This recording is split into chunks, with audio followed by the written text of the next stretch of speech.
Appreciate y'all being here. Would like to open up by just saying our thoughts and prayers are with the family of Shawn Clark, his wife Janelle, their 2 kids. Central Florida football. Shawn was the O-line coach most recently in Central Florida. Shawn and I got really close. He was the head coach at App State when I was head coach at Troy in the same league, and became really good friends during that time. And Shawn and Greg Gasparotto worked together at App State as assistants. Shawn coached Jack Hollyfield and Santana Hopper, who were on our team. Shawn's connections to Tulane football are real, and man, he was an unbelievable man, great football coach. And our heart is broken for that family, and our thoughts and prayers are with them and with Central Florida football, and just want to make sure we draw attention to that. All right, so as we start, got to open up conference play, get ready to go on the road against a good Tulsa football team. I think they're much improved from last year when you watch them. They're coming off a huge win against Oklahoma State. And I see a really quality opponent. When I watch the tape, I think they're well coached. I think they're talented. They present a lot of different issues. We got to be ready to go. We got to play much better football. And obviously we look at the other side to figure out what we're taking on, but we also got to fix some things within ourselves to play the kind of football we want to play to get better outcomes than last week. So with that, we'll open it up. How do you address kind of the mental challenge of, now we're starting conference play, it's just kind of another week, but then there's also a bye after this game. So just kind of, I guess, how do you address how this schedule is? Yeah, it's been a unique schedule just from a non-conference standpoint with 3 Power 4 teams. That's not maybe normal. And then no FCS game. That's probably not normal for a G5 or G6 or whatever we're called now. I don't know how all the terms. That's probably not really normal. But when it's all that's all in our rearview mirror, so I don't even address it with our guys. What I do address with our guys as of yesterday really is like every time you get into conference play, I do like playing 4 straight non-conference games and then go in conference play because it's a very clear line of distinction of like what kind of football we're playing. And I like to tell our guys to start conference play like this is the beginning of a new day. We're 0-0 in conference. So we're 3-1 overall. These conference games, they count on a conference record and your overall record. And it's the beginning of a new day. We get to choose what we do with the new opportunities that are presented in front of us in conference. And there's, the schedule stuff on the backside of it. Our October is kind of funky with Thursday game, all this different stuff, but it is what it is. Take it how it comes, and we'll address it when it gets here. We got to really be focused on this week with our players.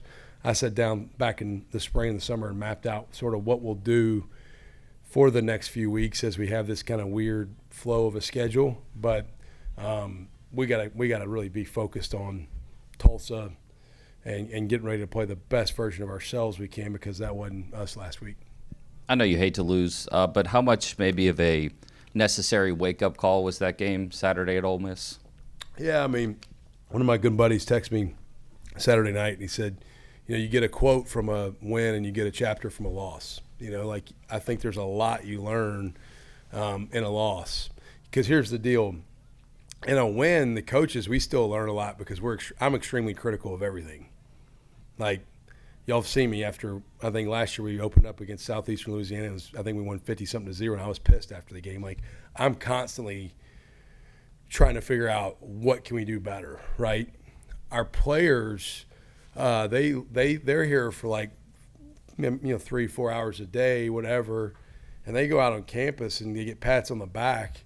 Hey, you won a game, and it's like, yeah, we didn't play that good, but we won. Like we won a couple games in that stretch where we started 3-0 and didn't play our best, and so I think when you lose, now everybody that was on the bandwagon.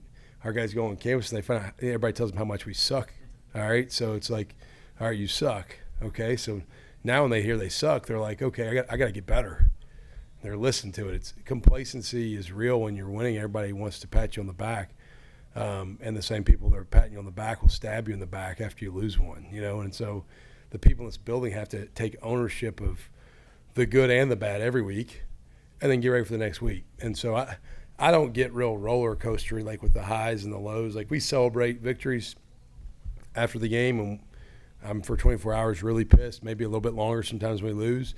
But really I'm so focused on like what do we have to do to get better that regardless of the outcome of the game, we're constantly in search of getting better. I guess the shortcomings in the past game too this weekend. How much of an easy fix is that for you guys? Well, I don't know if easy fix is there. What I would say is I thought the past game was trending good coming off the Duke game, and then we played a different beast on Saturday. Our matchups were maybe not as favorable at times on the perimeter. We didn't execute some things. We had 2 third-down drops where the ball was in our hands. Okay, and credit to them, they were contested catches, but like the ball's in your hands, catch the ball, and we get first downs early in the game. If those conversions happen, then you're feeling a lot better about the flow of the game because we're sustaining drives. So it definitely took a step back. Some of that was on us, like I said, with not finishing 2 catches early in the game on third down. Some of that was a credit to the opponent. I think they smothered us a little bit in coverage and played really sticky and physical at times, and we didn't do a good job. I thought we looked a little sluggish at times. Now our GPS stuff would tell you we still ran fast, but we were also playing a pretty fast opponent. We had a lot of guys hitting 20 and 21 miles an hour on the GPS, which is rolling, but their guys were too. And so those windows were tighter. Things were more suffocating maybe from a coverage perspective. I did think we held up front pretty good.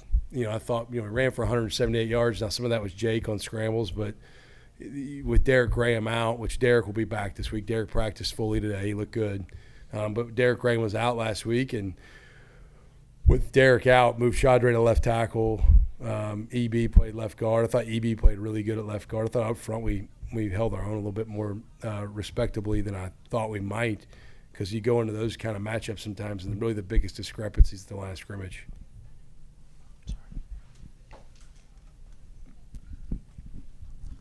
The redshirt freshman quarterback that Tulsa inserted midway through the New Mexico State game, the offense has been different since he's been in there. What is he doing effectively for them? Yeah, he's got real ability. Like, you see him run and throw the ball, and you can tell he's talented.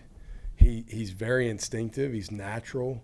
I like the player. Like when you watch guys on tape, there's some guys you watch, you're like, man, I really like this guy. Like he's aggravating a little bit. He's crafty. He's creative. He's got a little poise about him. He doesn't look like a young player. He looks more confident than that. I got a lot of respect for him. I think he's playing at a high level, and without a whole lot of time on task, I think he's playing really good football, and he's been a big-time catalyst for, once they inserted him in that New Mexico State game, I thought he played really good. And then last week, golly, to be in that environment and go play the way he did, I really respect it a ton. I think he's a good football player.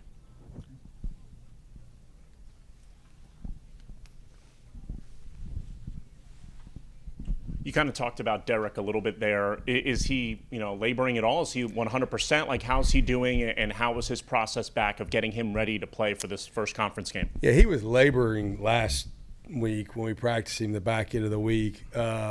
Is he 100%? I don't know if you've played the last 4 games straight that we've played. Anybody's 100%, you know what I mean? Like, I think everybody's got bumps and bruises. So, my college trainer was Jim Madalino. Jim's retired now, but Mad Dog used to say, I remember reporting as a freshman, and he said, "Somebody about 100%." And I said, "Yeah, I feel great." And he goes, "Remember this, you're never going to feel that ever again." So I think in college football, the term 100%, it's like, if you're ever 100%, like, golly, you're probably not playing the right way. So I think he's probably there's going to be some maybe some uncomfortability maybe in some of it, but I think he's available to go play and play with strength and power. That was really, he could have played last Saturday. He went through pregame warmups. We could have pushed him and said, you got to go play. But it was not going to be fair to him to ask him to do so, because he wasn't going to be able to play the brand of football he's used to playing, the style he's going to play with, being strong and physical. And so today he looked, normal, looked like he always does. What traits is it about Shadre that makes him so versatile, being that he also could be the backup center? Is it mental, or really what is it that allows him to play both tackle and guard? Yeah, Shadre's got an elite level of maturity. He's a really strong competitive guy. Just the way he competes, he's a high school wrestler and a really good wrestler. He's the type of guy that I would gladly take him and put him on D-line. Like, he very rarely do you see O-line. They're like, yeah, I'd go put him on D-line. A lot of times D-line to O-line. He's the guy that can play on the other side. He's really been an interior player. I think, he's played left guard predominantly. He's kind of our backup center, right, if you will. And then last week we slid him to left tackle because at the end of the day, it's how do you get your best 5 O-linemen on the field. Shadre is clearly one of the best 5. He's also got great flexibility and versatility because he's really athletic. He's smart. He's tough. He's consistent. He's dependable. Like, he's just one of those guys that, like, you don't ever have to wonder, like, what's he going to do every day. He's one of the most consistent people in our building. I think he's got a really bright future in this game. I think he's a professional football player. I really do. I think he's going to become that over time, and I'm glad he's a part of our football team. Back to Tulsa, if you don't mind. Running back Sullivan. Yeah. That kid looks like a stud. And also, if you don't mind, talk a little bit about number 0, their linebacker, who seems to lead them in every category. Yeah, the running back Richardson is who you're thinking. Richardson, I apologize. Yeah, Not you Sullivan. said Sullivan. I had to look down. I'm like making sure I had his name right. I usually deal in jersey numbers on opponents more than I do names. But, yeah, it's Dominic Richardson kid. He's got 442 yards in the year. He's a big guy, 210-pound dude. Physical, downhill runner, breaks tackles, and really thought he kind of dictated the flow of the game last week for them. I thought the way he played really took the game over for them and allowed them to establish the ground game. They fed him the rock and just kept doing it over and over and over again and broke a lot of tackles. So I really like the way he plays. Good physical runner. What was the other question?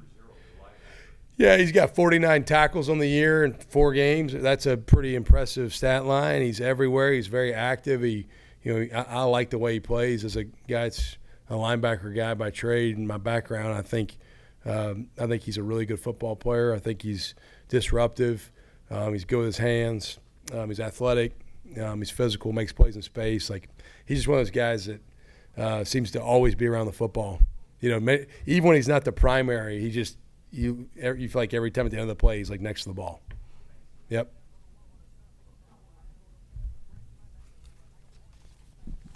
How would you grade the defensive line play through 4 games? I mean, they weren't dominated on Saturday, but have they made as many plays as you were expecting going into the year? Yeah, it's been a mixed bag. I mean, I think we could be maybe more disruptive at times and create more havoc up front. I thought at the line of scrimmage, their running back was a good player. The Kewan Lacey kid, I thought he had 68 yards total, I think. So we were able to hold some of their normal run game stuff in check to a certain degree.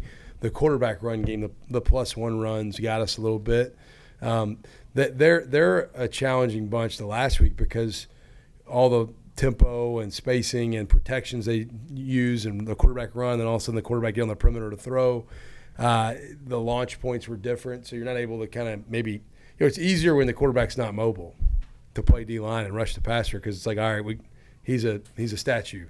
When you got a guy like last week, it's a little harder. I'd like to see our sack numbers be more productive, but sometimes you can affect the passer without maybe getting a sack.